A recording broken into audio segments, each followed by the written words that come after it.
हर चट्टान घन के एक प्रहार से नहीं टूटती। सफलता पाने के लिए अनावरत परिश्रम करना ही मात्र एक मार्ग है। स्वीकारण, सत्य का स्वीकारण मनुष्य के लिए बहुत ही महत्वपूर्ण है।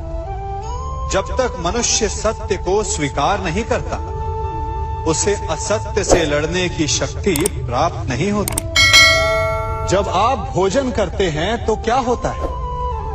आपका पेट स्वीकारता है कि वो भर चुका है और आप भोजन करना बंद कर देते हैं। जब आपको निद्रा आती है तो क्या होता है? आपका मन स्वीकारता है कि आपका शरीर थक चुका है और उसे विश्राम की आवश्यकता है। उसी प्रकार जब आपको किसी व्यसन को रोकना हो तो आपको स्वीकारना पड़ता है कि बहुत हो चुका, चाहे वो लालच हो या मदिरापान।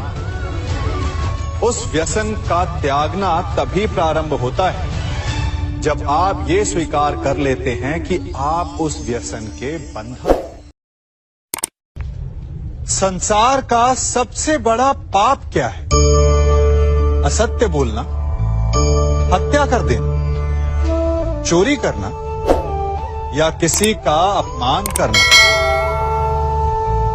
संसार का सबसे बड़ा पाप है किसी निर्बल को सताना, और संसार का सबसे बड़ा दंड भी उस निर्बल के मुख से निकली हाय है। आप देख रहे हैं मैं क्या कर रहा हूं? मैं लौह पिघला रहा हूं, और ये लौह पिघलता है इस चमड़ी की बनी धूनकी से निकली हवा से। तनिक सोचिए, एक मृत पशु की खाल से बनी धूनकी इतने कठोर लोहे को भस्म कर सकती। ठीक उसी प्रकार आप चाहे जितने भी शक्तिशाली क्यों ना हो, यदि आपने किसी निर्दोष, किसी निर्बल को सताया तो उसके मन से निकली हाय और उसका श्राप आपके जीवन को भस्म कर सकता है। स्वर्ण, सज्जन पुरुष और परोपकारी मनुष्यों की गति एक समान होती है। यदि स्वर्ण टूट जाए तो उसे गर्म करो, ताप दो, पिघलकर वो फिर से जुड़ जाता है। ठीक उसी प्रकार मतभेद होने के पश्चात भी एक सज्जन पुरुष और महान पुरुष फिर से मित्र बन जाते हैं। परंतु दुर्जन दुष्ट माटी से बने लोग उस पके हुए मटके के समान होते हैं कि जिनमें यदि एक बार दरार आ जाए तो वो स्वयं ही स्वयं का सर्वनाश कर लेते हैं। इसलिए मित्रता केवल सज्जनों से ही करें ताकि मतभेद ना हो। दुष्टों का समूह अपना नाश स्वयं ही कर लेता है।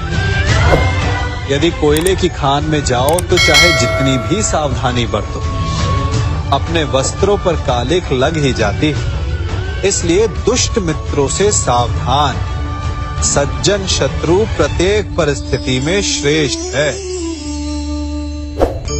प्रत्येक मनुष्य सफलता पाने के लिए कार्य करता है। कुछ सफल होते हैं, कुछ नहीं होते, और जो सफल नहीं होते वो सदा अपनी असफलता का कारण या तो अपनी परिस्थितियों को बताते हैं या अपने सहयोगियों को दोषी ठहराते हैं।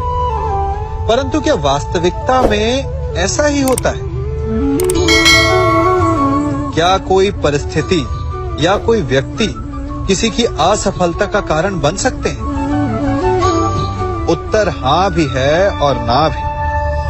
कैसे? आप इस तितली को देख रहे हैं? आपने एक मक्खी को भी देखा हो। प्रकृति ने दोनों को समान गुण दिए हैं रस पान करने का। एक तितली फूलों पर जाकर उसका रस लेती और इस अवस्था में नए फूल खिलने की व्यवस्था भी करती, और मक्खी घाव पर बैठती, घाव को सड़ाती है और रोग भी फैलाती। यदि इसमें किसी बात का अंतर है तो केवल सोच का।